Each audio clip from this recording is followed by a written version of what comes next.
Bonjour et bienvenue dans cette nouvelle vidéo de Vivre sainement sur Yves Calvi, la propagande de désinformation hypocrite. Aujourd'hui, nous allons parler de ce faux journaliste qui, comme certains de ses compères, les Barbier, Pro, Apathy, Cohen, Lapix, entre autres, nous font du militantisme ultra-libéral sur les médias dans le but de faire de la propagande pour Macron et l'Europe, et détruire tous les opposants sur la place publique.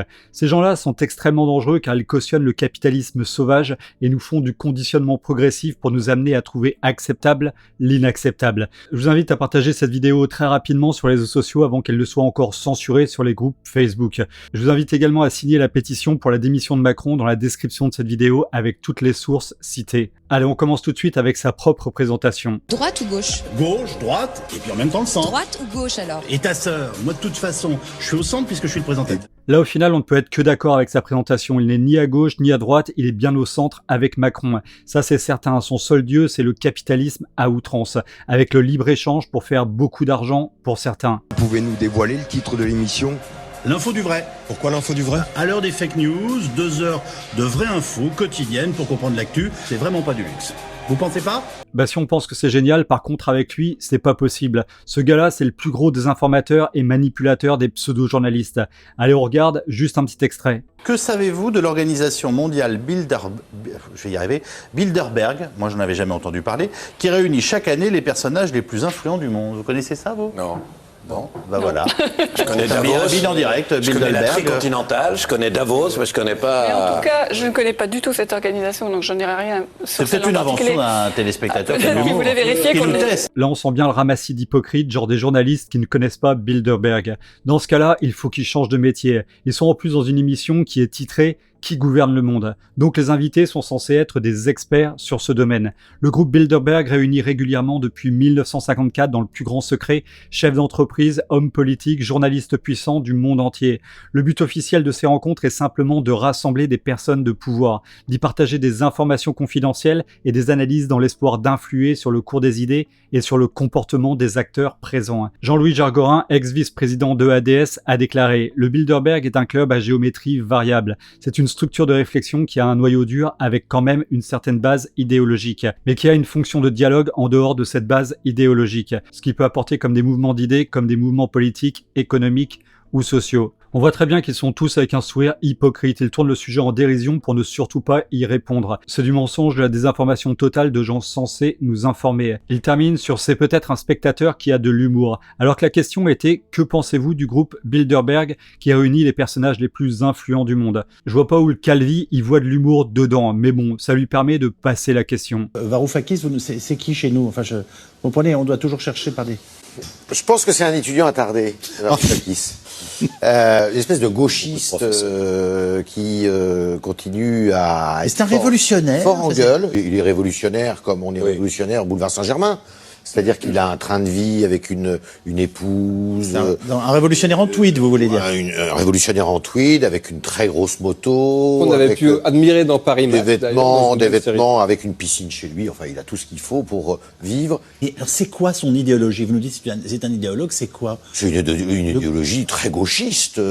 Quoi, le gouvernement du peuple par le peuple? Exactement. C'est exactement ça. Et c'est pas la dictature du prolétariat. C'est pas la dictature. Là, on sent très bien le mépris de ces gens-là pour une politique de gauche où ils insultent ouvertement sur une chaîne de service public, France 5, un premier ministre grec de gauche en essayant de le faire passer pour un bobo parisien avec des « il a une grosse moto et une piscine et des vêtements ». Voilà la bassesse de ces gens. T'as une moto, une piscine et des vêtements, t'as un bobo parisien. Surtout que c'est l'hôpital qui se fout royalement de la charité. En 2019, Yves Calvi a gagné 85 millions d'euros dans l'année pour monter sa fortune personnelle à 245 millions d'euros. Alors merci qui? Merci Macron. C'est pour ça que ce pantin se déchaîne sur les idées de gauche contre la culture ultra-libérale de Macron et l'Europe qui favorise uniquement les riches.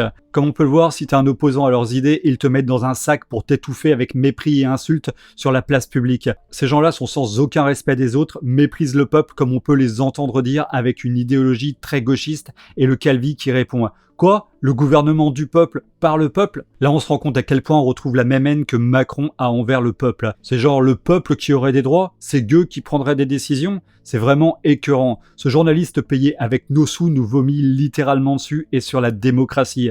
Je rappelle que cette expression vient directement de la Constitution de notre République. Et lui, il se permet d'en parler avec un ton méprisant. Bref, on continue. Finalement, les Français ont le sentiment d'être dépossédés de la vie politique, des décisions et tout. Et pourquoi ils se sentent de plus en plus dépossédés? Parce que les hommes et les femmes politiques eux-mêmes leur ont dit, mais subliminalement, c'est pas nous qui décidons, c'est l'Europe. Mais c'est honteux de dire ça. On a signé librement des accords. J'allais vous dire un mariage avec l'Europe, un mariage à plusieurs, avec des alinéas. On est allé chez le notaire. Hein. Là encore, ce faux journaliste désinforme à nouveau. Nous n'avons pas choisi de rentrer dans cette Europe. Le peuple français a voté contre. Et Sarkozy nous a fait rentrer de force dans cette Europe contre la décision du peuple. Une seule personne a décidé de la vie de 65 millions de personnes pour les emmener à l'esclavage. Allez, maintenant, on va voir ce que ce militant ultra riche pense des Gilets jaunes. Oui, c'est vrai, c'est très étrange. On sait très bien que les images de la casse tournent sur toutes les planètes, sur toutes les télévisions d'information continue de toute la planète. On se dit, mais c'est dingue. Et lui, il se rend pas compte qu'un peuple souffre le martyre, ne serait-ce que pour se payer à manger, alors que lui, il fait 85 millions d'euros sur une année, soit l'équivalent du salaire de 6000 personnes au SMIC. Alors que tout le monde au SMIC se lève pour faire du travail honorable, lui, il est payé ce montant indécent juste pour raconter de la désinformation totale. C'est juste une honte. Je reçois quotidiennement des courriers de mamans qui élèvent 2 enfants toutes seules, qui gagnent 1350 € par mois et qui voudraient pouvoir faire leurs courses normalement le samedi, mener une vie normale et qui ont donc les mêmes difficultés qu'une partie des Gilets jaunes dont nous parlons, mais qui n'ont pas sombré dans la violence et qui en tout cas pensent qu'au bout de 8 semaines, ça suffit. Et là, il nous parle de quelque chose qu'il rapporte sans preuve. Moi aussi, je peux raconter dans ce cas-là ce que je veux. J'ai reçu dernièrement des lettres de centaines de milliardaires qui me disaient que Calvi était un abruti, car il n'était qu'un millionnaire. Et ils m'écrivaient dans leurs lettres aussi que Calvi avait des relations sexuelles avec le réservoir de sa voiture. C'est étrange. Comme quoi, avec ce type d'argument, on peut dire n'importe quoi. Mais il y a un mystère qui demeure. Après ce que vous venez de nous dire, c'est que pour l'instant, c'est exprimé, même si on peut se poser vraiment des questions sur les conditions dans lesquelles les sondages ont été faits, mais un soutien relatif des Français à ce mouvement, qui moi, reste à mes yeux la chose la plus mystérieuse et probablement la plus inquiétante. Et oui, ça c'est quelque chose qu'il ne comprend pas, que le peuple se réveille car le peuple n'en peut plus. Je rappelle que la Révolution française avait commencé avec le prix du pain qui avait augmenté fortement. Donc les riches dans leurs hôtels particuliers commencent à trembler à l'idée de perdre leurs privilèges. Allez, je laisse la parole maintenant à l'un de ces dangereux casseurs de gilets jaunes qui sont incultes selon les propos de ces pseudo-élites. Les médias officiels forment ce que j'appelle le 4e pouvoir de l'oligarchie. C'est-à-dire que vous avez l'oligarchie en 4 pouvoirs. Le pouvoir politique, le pouvoir économique, le pouvoir administratif et judiciaire et le pouvoir médiatique. Aujourd'hui, vous avez des médias qui ont été rachetés par des milliardaires. Vous imaginez bien que dès lors que des médias appartiennent à des milliardaires, leur ligne idéologique et politique sera forcément défendre les intérêts de ceux qui les possèdent. C'est-à-dire qu'aujourd'hui, je prends le premier chiffre que vous nous avez cité, en gros, un Français sur 2 à qui on pose la question continue d'apporter son soutien au bordel qu'on voit tous les samedis. Et il y a un Français sur 2 qui soutient notamment cette violence, qui est donc l'expression essentielle de ce qu'on voit toutes les semaines. Donc ces gens-là... Donc ces gens ne sont pas indépendants. Ils ne sont pas indépendants. Parce que dès lors qu'un journaliste ose me dire qu'il est indépendant, alors qu'il est salarié privé en CDI, vous imaginez bien que, imaginez sur BFM, vous aurez un journaliste qui dirait « écoutez, je trouve qu'il y a des vertus, je sais pas moi, dans le communisme. » Vous croyez qu'il va continuer à présenter son journal? Non. Parce qu'il va à l'encontre de la ligne idéologique de celui qui possède le journal. Même des gilets jaunes, regarde ce que l'on sait aujourd'hui via Internet et via la mobilisation, notamment sur les ronds-points, n'est-il pas une escroquerie? J'ai envie de vous dire une escroquerie intellectuelle. C'est-à-dire qu'on s'est laissé impressionner par 287 000 personnes. Vous prenez par exemple Yves Calvi. Regardez Yves Calvi ce qu'il fait sur CNews. Lorsqu'il se permet de dénigrer les gilets jaunes. Est-ce qu'il est dans son rôle de journaliste? Est-ce qu'il est un militant macroniste ou est-ce que c'est un journaliste? Je rappelle qu'il existe une charte, la charte de Munich, qui dit que les journalistes ont pour mission d'informer afin que la population puisse se faire sa propre opinion. Et pour vous, ils n'informent pas? Ils n'informent pas. Ils font de la propagande ou quoi? Bien sûr qu'ils font de la propagande. Tout ça avec une base où en effet, ça se développe sur Internet, c'est-à-dire dans des réseaux fermés, où on est entre gens qui, entre eux, se remontent le bourrichon, et avec des fake news avérées et des mensonges sur lesquels on bâtit des histoires, et en plus de la haine. Donc les journalistes n'ont pas à nous faire la morale, ils n'ont pas à nous dire ce qui est bien, ce qui est mal, ils n'ont pas à nous dire quel système économique est mieux pour le pays ou pas, quel parti politique je dois voter ou pas. Ce n'est pas leur mission. Notamment sur les réseaux sociaux, les journalistes sont taxés de privilégiés, incapables de comprendre leurs problèmes et à la limite méprisant une partie du peuple français. C'est pas le cas du tout. Enfin, moi, ça.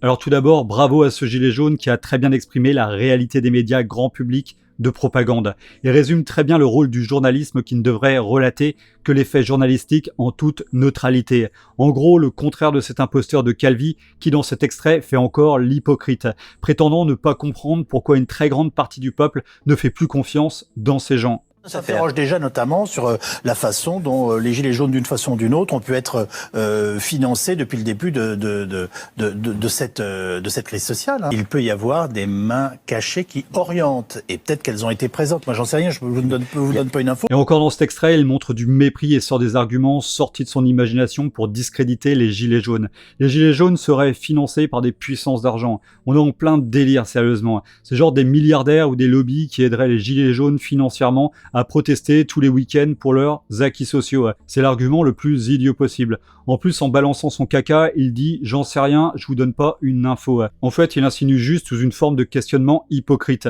Alors moi aussi, je pourrais très bien dire « je pense que Yves Calvi aurait peut-être des relations sexuelles avec Brigitte Macron ». Mais bon, j'en sais rien, je vous donne pas une info, comme dirait l'autre. Allez, je redonne la parole à mon ami. Ils font du militantisme journalistique. Et j'enlève le mot journal. Parce qu'encore une fois, il faut que les journalistes reviennent à leur véritable essence et profession. Informer la population afin de réveiller le libre arbitre.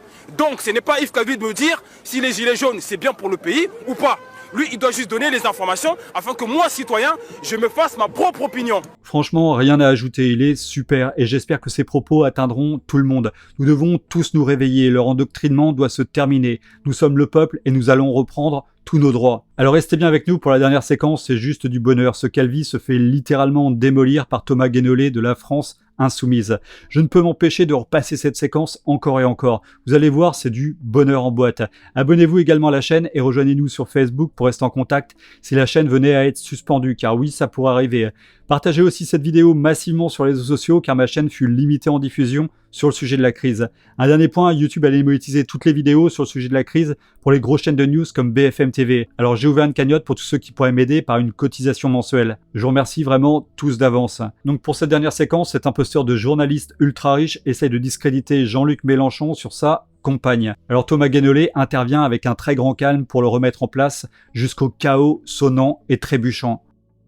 D'ailleurs, tout le monde sait qu'apparemment, elle est visiblement la compagne de Jean-Luc Mélenchon. Pardonnez-moi, il se refuse à le dire. Tout le monde sait que c'est intéressant. Vous ne le savez pas. Si vous ne le savez pas, dites-le moi. Dites-moi, je ne sais pas. C'est pas ça, c'est que moi, dans l'espace public, je suis le daltonien, je ne vois pas la vie privée des gens. Je ne vois pas la vôtre, je ne vois pas la mienne, je ne vois pas la ciel des gens qui sont là. C'est un principe simple du journalisme politique français et du journalisme français en général.